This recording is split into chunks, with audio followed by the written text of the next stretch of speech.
Offense has a big day at Coors Field, as you would imagine, and Ronald Acuna Jr. helps his MVP case, which is a highly tested conversation right now with him and Mookie Betts. We'll discuss that on today's episode of Locked On Braves, so let's get into it. You are Locked On Braves, your daily Atlanta Braves podcast. Part of the Locked On Podcast Network, your team every day.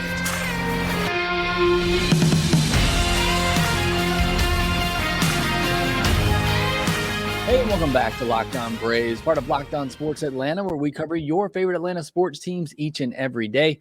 I am your host, Jake Mastriani. You can follow me on socials at ShortstopBall. Make sure you follow the podcast there as well at LockedOn_Braves. Send in any questions, comments, or feedback that you have for the podcast. If you're new and watching on YouTube, do me a favor, hit that thumbs up button, hit that like button as well to help support the show and spread the love to everybody else out there to join the show. Thanks so much for all you do to support Locked On Braves and making us your first listen of each and every day, or just listening to us every day. And thank you to all those out there who let me know that you listen to Locked On Braves every day. It does mean a ton in the world to me. I love to hear when you're listening, where you're listening. I love to hear all the comments out there from them, for people telling me that they love to listen to Locked On Braves each and every day. So continue to do that, and it does help the show grow.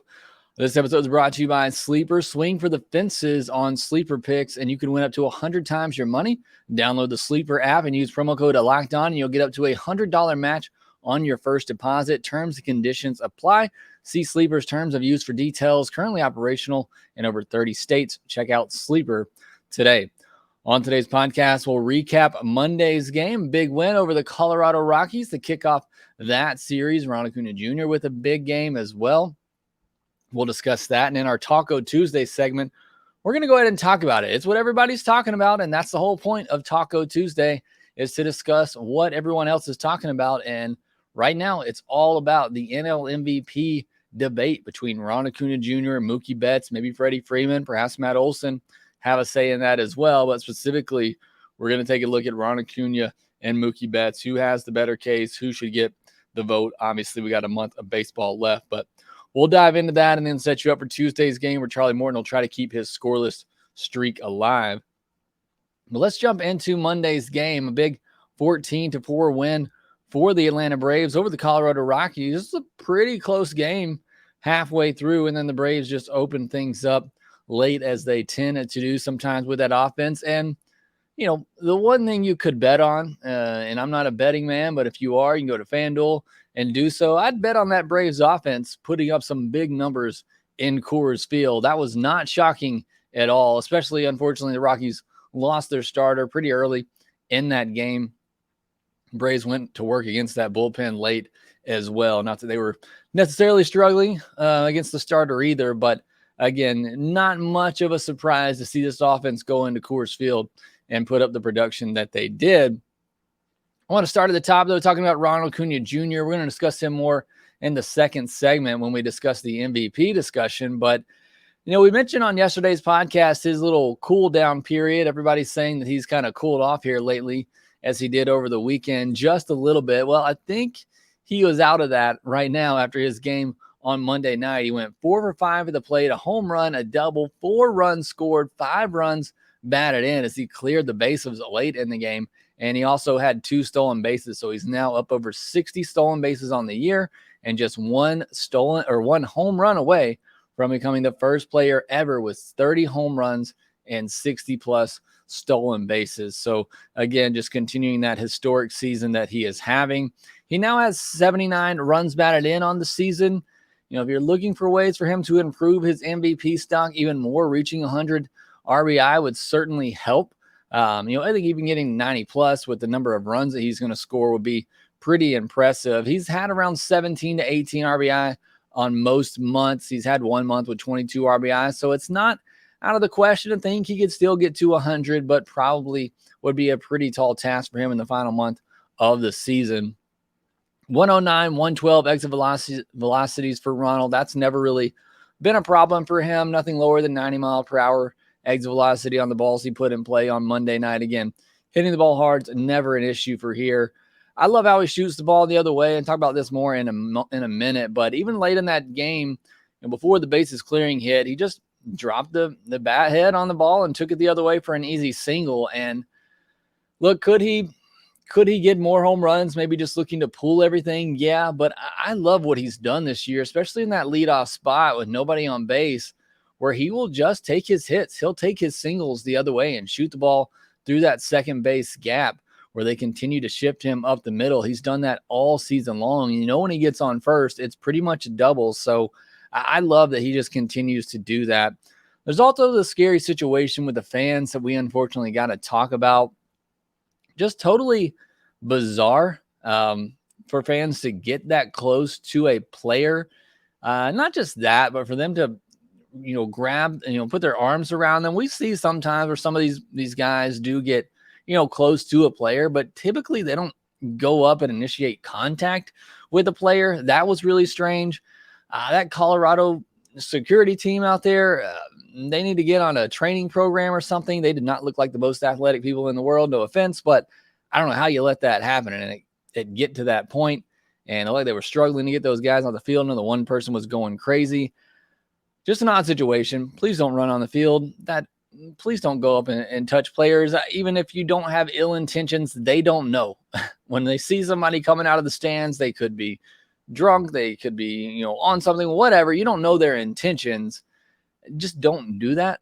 Obviously, hopefully you're not one that has, but or will or is thinking about it. Hey, would I like to run on the field and do dirt angels in the infield dirt? Yeah, I'd love to do that, but please don't do that. It's a danger to yourself. It's a danger to the players out there because, again, they don't know your intentions. And you're going to find the Matty Diaz one day who's going to run out there and trip you up and allow the security guys to take you down. One of my greatest memories of Matt Diaz doing that I think it was in Philadelphia that he did that. So, yes, don't run on the field. Please don't run after our MVP candidate and possibly injure him in some freakish way like that. But a weird situation. Again, sometimes we see fans storm the field or run on the field and get close to players, but never really initiating contact like that. So, again, very odd situation. Hopefully we don't see that happen again. But getting back to the game, the offense, I mentioned at the top, not surprising to see them, I don't want to say break out because I thought, they have never really cooled off, but to see them put up huge numbers, 14 runs on 18 hits, 5 walks, just 5 strikeouts. Ozzie was the only one that didn't get a hit. He went over 6 on the night in his return from the injured list. He did have 3 hard hit balls though, so that's a good sign. Braves had 22 hard hit balls in the game alone, just by the Braves. That was led by Sean Murphy, who had 4 hard hit balls. Acuna had 3, Albies, Ozuna, and Arcia each had 3 hard hit balls in this game. Murphy had 3 doubles in this one. I mentioned the 3 hard hits, 3 doubles. One might have been a misplay by Nolan Jones in left field, who I know came up as a third baseman, but maybe a little bit of a bad route there. Either way, 3 doubles for Sean Murphy, hitting the ball hard. That's great to see. His OPS back up over 900. And I briefly touched on this earlier, but I loved the home run swings from Acuna and Riley in this game. Sometimes hitters, especially maybe young hitters, which, these guys are veterans at this point, even though they're still young, they might go to Coors Field and they're going to look to pull everything and hit one as far as they can.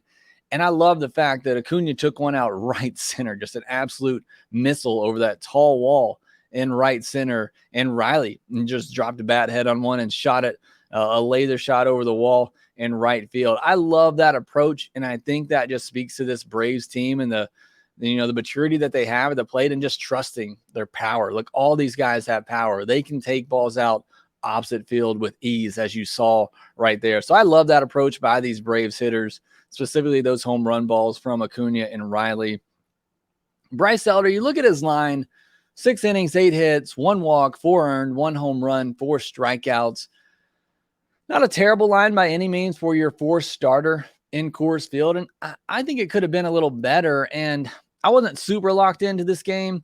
Full disclosure, I was at the hospital all last night, and we'll be back there again tonight. Our little one, unfortunately, a little under the weather, so they're monitoring him. Everything seems to be okay, but wasn't super locked into the game otherwise because of that with everything going on. But when I was able to watch, I thought he looked pretty good, and I thought the movement on his pitches looked really good as well. And I thought Murphy did a great job calling this game and framing it. So I know I've kind of questioned that in the past a little bit, the job for Murphy behind the plate calling a game, but I thought it was a well-called game. Again, the parts that I was able to really lock in on, and I thought Bryce Elder looked really good. I think you take away the ball that died in front of Ronnie in right field, and that's just, unfortunate weather maybe playing into that a little bit.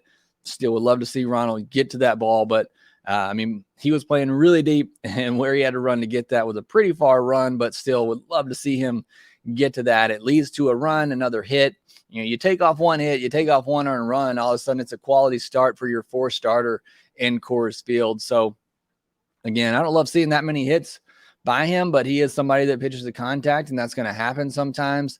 The home run, and the pitch that was a good swing by McMahon, a pitch down and in, he went and kind of golfed it out.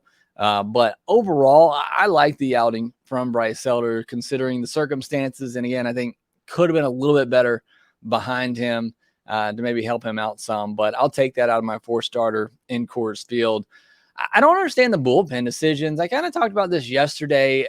It's almost like we're back in spring training, and it's like these bullpen guys have their designated days. They're going to pitch no matter what. It's like, AJ Minter, you are pitching today. You didn't pitch yesterday. You're pitching today. And that's what it feels like instead of having a feel for the game and how it's going. I don't know. I mean, again, the Braves are 40 games over 500. I'm not trying to just completely diss Brian Snicker here and what they're doing with this bullpen management, but it just seems like the past week or so that they continue to bring in some of their high leverage guys in games where they have 4-run or plus lead. It's just unusual, and something, again, that I think has been happening the last week or so. And then you run into a situation like Sunday night where you're probably not going to use Minter or Jimenez in that fifth inning there, but maybe you are more apt to go to one of your better bullpen guys if you didn't use them earlier in that series. Maybe you go to a Pierce Johnson or a Kirby Yates. Maybe you do go to a Joe Jimenez to get out of that situation. So maybe, and then for the game on Monday, perhaps Minter was up when the Braves scored 4 innings in the top, or 4 runs in the top of the 7th inning. And if he's already up and he's hot, sure, bring him in. I understand that one. And then it was the decision to bring out Jimenez in a 5-run game in the 8th inning that I don't really understand. Again, it just seems like right now that there are set days that these guys are going to pitch no matter what. And it always seems like McHugh and Tonkin are saved for that 5th starter spot. They're going to pitch on those days, and no matter what the situation is. And it just feels like you're going to use Minter and Jimenez. And, if they hadn't scored that big, more runs later in that game, does he bring in Iglesias if it's still a 4-run game? I think he probably does. So I don't know. I just something that I've noticed. Again, Braves are up 40 games over 500. I'm not too worried about it, but something that I've just noticed over the last week or so, that it just seems like there's designated days that guys are going to pitch now out of the bullpen, no matter what the situation. Last thing I wanted to mention, that catch by Kevin Pillar. What a catch. It was a tight game at the time. You saw Bryce Elder give him a big hug in the dugout. I know the offensive Eddie Rosario, and I've gone on record as saying maybe I was wrong about that decision in that podcast where I said I think Pillar needs to get that job. That was after Eddie hit 160 in the month of July, but I still, love Kevin Pillar out there with what the rest of this offense can do. And I said it yesterday, going into this series, a big outfield. And I think it's a huge advantage when you have Kevin Pillar out there. Probably won't start tonight as they have a righty on the mound, but maybe tomorrow. I think they're throwing another lefty. But what an incredible catch that was by Kevin Pillar, just showing you what he can do out there. And there is no reason why, if the Braves are up by any number of runs after the 7th inning or whenever Eddie Rosario gets his last at bat, that Kevin Pillar is not put in there for defense. There's no excuse, no reason for that not to happen. He needs to at least be in there. If you're not going to start him, which, again, with the way Eddie's hitting right now, I wouldn't. But if the Braves have a lead late, Kevin Pillar needs to be out there in left field. What an amazing catch by him. All right, next, we'll get into the Taco Tuesday segment. We will discuss the great MVP debate going on right now between Ronald Acuna Jr. and Mookie Betts. We'll discuss that next. Want the chance to win more money with less picks? Head to Sleeper, the #1 sports app where you can win up to 100 times your money on just 2 or more fantasy baseball picks. You think Matt Olson's going to hit a home run tonight in Colorado? You know he's due for one. I sure think that he will. And if you do, and he can swing for the fences, you can get up to 100-time payouts. All you have to do is choose 2 or more players that you like and select more or less on their stat categories like home runs, strikeouts, hits, and more. Get your picks right, and you could win big. They also have season-long fantasy leagues as well. I started one for Locked On Braves listeners over there. Excited to get that going. We got the big draft Thursday. If you're listening, and you better be, because you told me you're an everydayer, you better get ready for that draft because I'm coming. Use promo code LOCKEDON, and you'll get up to a $100 match on your first deposit. Terms and conditions apply. See Sleeper's terms of use for details. Currently operational in over 30 states. Check out Sleeper today. Braves will face the Rockies again on Tuesday night at 8:40 p.m. Eastern. Catch every pitch of the Braves' hometown broadcast with SiriusXM on the SXM app. Search Braves. All right, it is our Taco Tuesday segment, and this may be the biggest talking point of the year, and it is the great debate, the great MVP debate between Ronald Acuna Jr. and Mookie Betts. It feels like that's all anyone is talking about right now, not just in Braves country, nationally. I feel like this is getting a lot of attention now, and the narrative is starting to shift. It's been pretty much Acuna all year long, but with the August that Mookie Betts is having, and he's been good all year, but the August he's having is just one of the greatest months we've ever seen. It has kind of tipped the scales a little bit, and now you're seeing a lot of people in national media leaning towards Mookie Betts as the NL MVP favorite. And it's going to lead to a good race here down the stretch. Obviously, these two guys meet this weekend, but I think it's going to lead to a very interesting last month of the season, seeing which one of these guys can produce if they, stay on the level that they are right now. Maybe not what Mookie Betts is doing in August. That was just ridiculous. But if these guys continue to produce at just average normal levels and things stay as they are, who's going to win the NL MVP? What's it going to be? So I think this is all anyone's talking about right now. We got a month left. It's going to be a lot of fun, but want to go ahead and kind of look at where things are right now. And this is going to be a lot of numbers, so I apologize that. I know that's not always the best when you're listening or watching on YouTube, as I'm not going to throw these up in front of you on the screen, but I am going to go through some of the numbers. And these are a lot of numbers that voters are going to look at. And look, Mookie Betts is in this conversation because he is slashing 446, 500, 782 with 8 home runs in the month of August. Those are Drake Baldwin type numbers right there. What Drake Baldwin's doing, Braves prospect, is having a great month of August as well. But it has taken that type of month for Mookie Betts to catch Ronald Acuna Jr. in this race for NL MVP. But I'm going to go down some of the stat categories. These are categories that voters are going to look at, whether you like advanced stats or not. A lot of them are going to look at these stats. FanGraphs WAR, it's 7.2 to 6.6 in favor of Mookie. WRC plus 172 to 166 in favor of Mookie. Runs 110 to 119 in favor of Ronald. Home runs 35 to 29 in favor of Mookie. Runs batted in 93 to 79 in favor of Mookie. I mentioned earlier, Ronald, if he could have some more 5 RBI game, he could maybe get back into that race right there with the runs batted in, maybe get up to 100. I think that certainly would help his case. Stolen bases, this is where Ronald has the huge edge. It's 10 to 61 in favor of Ronald. Batting average, Ronald has a pretty sizable lead here too at 335 to 312. On base percentage, Ronald at 418, Mookie at 406. And then OPS plus 169 to 164 in favor of Mookie. So you look at the advanced stats, you look at WAR, you look at WRC plus, you look at OPS plus, all of those favor Mookie. And right or wrong, that's what a lot of voters today just simply look at. They'll look at those advanced stats and they'll see Mookie's leading and they'll say he's the better, more valuable player.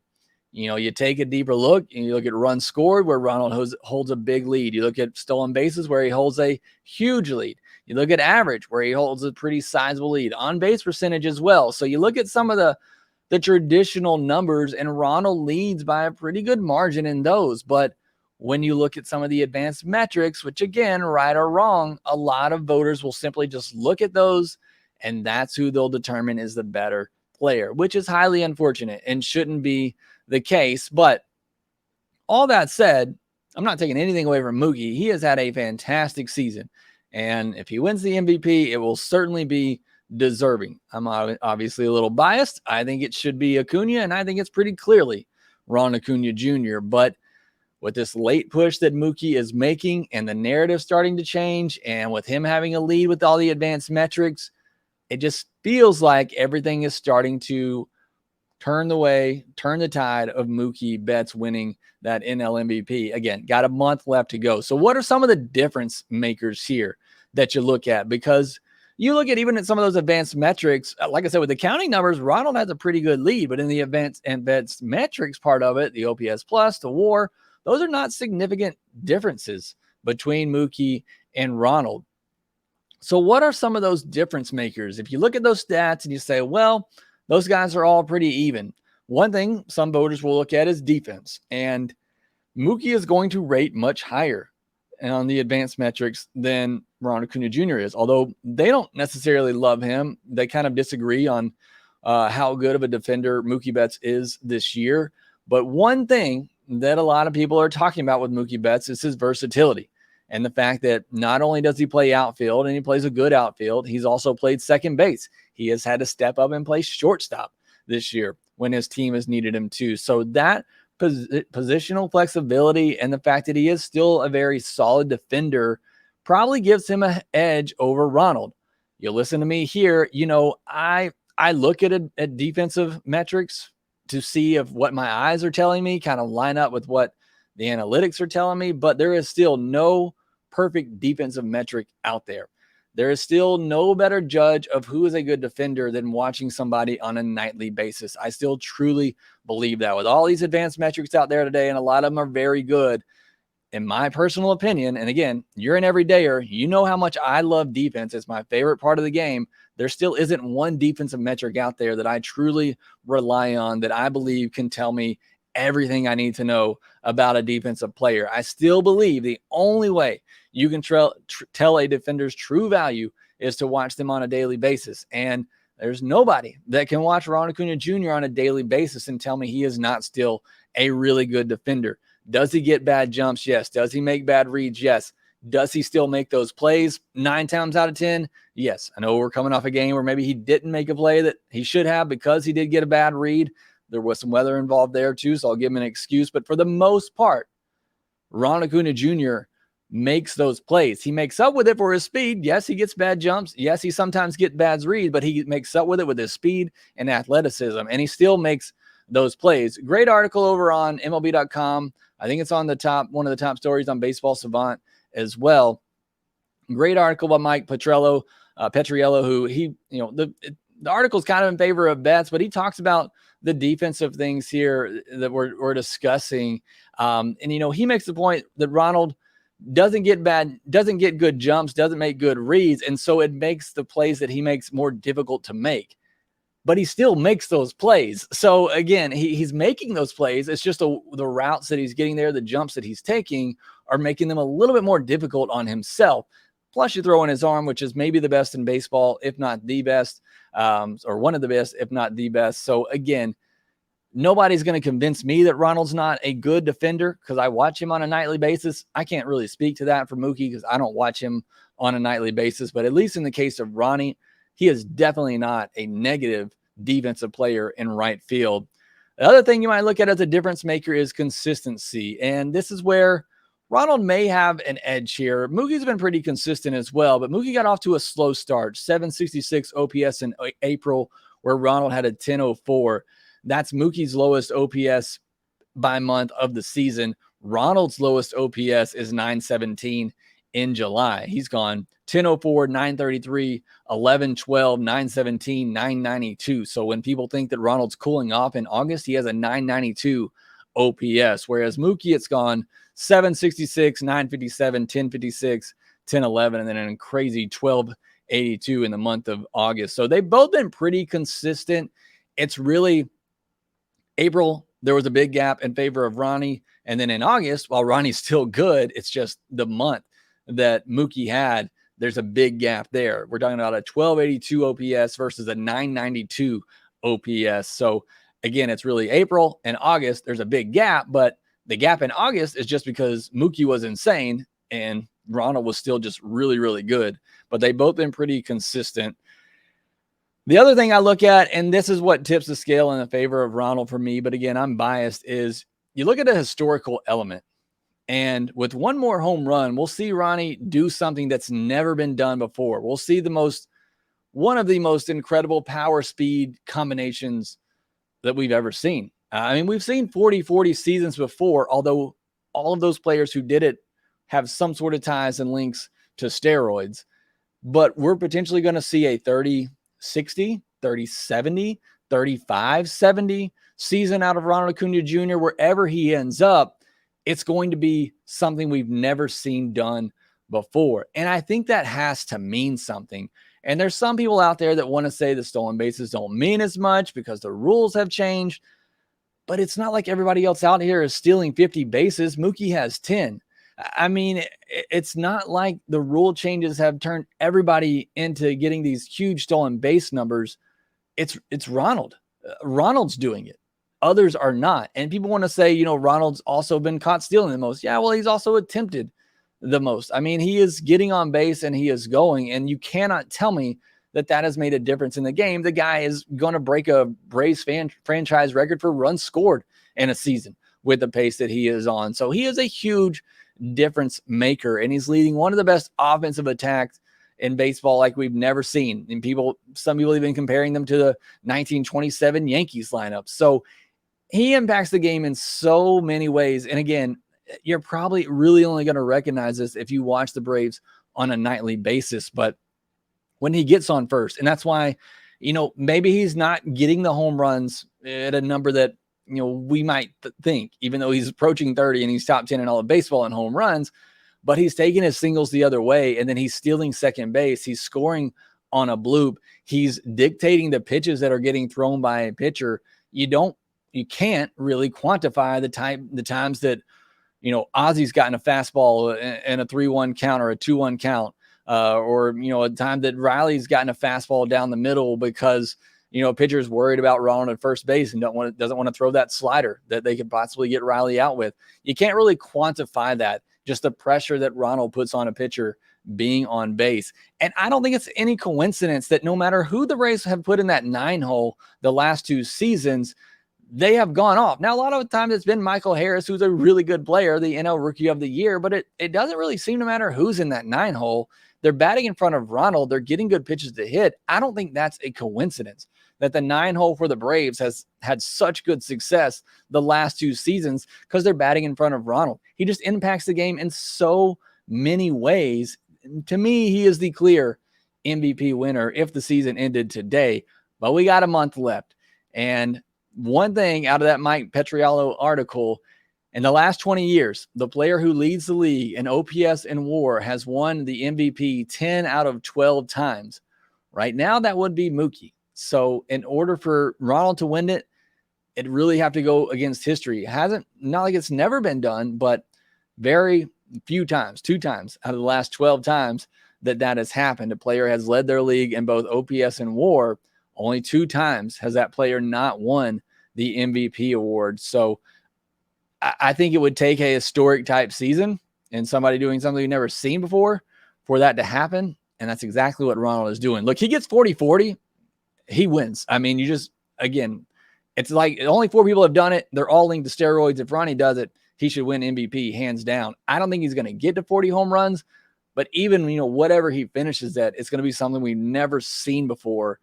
And I think that should mean something. So again, I'm biased. I would vote for Ronald, but I think, I can understand the argument for Mookie Betts. Either way, it's going to be a really fun into the season in September as those 2 guys battle it. One thing is for sure, whatever happens this weekend, that's not going to decide things. I know people try to paint that narrative.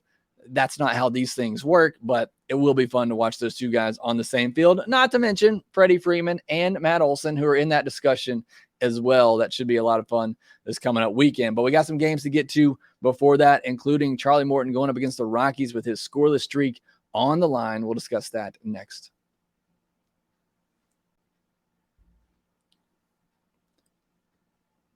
Braves and Rockies will face off again on Tuesday night at 8:40 p.m. Eastern. Catch every pitch of the Braves' hometown broadcast with SiriusXM on the SXM app. Search Braves. I mentioned that Ozzie is back. That means Vaughn Grissom sent back down. Wish we could have seen him a little bit more, but did get a couple of games in there. Some good hits for Vaughn Grissom. We'll see what that means for him on a postseason roster, or if he gets another look later as well once rosters expand. But we'll be very interested to see if he does get another look and they consider him for the postseason roster. Darius Vines is also up. I mentioned it yesterday when we were going through Minors Monday. He's had some really good starts at Gwinnett, 5 starts at Gwinnett, ERA under 3, whip over 1.2, which is not great, but still he's been solid. So we'll see if he gets a start on Wednesday. Schuster's sitting down.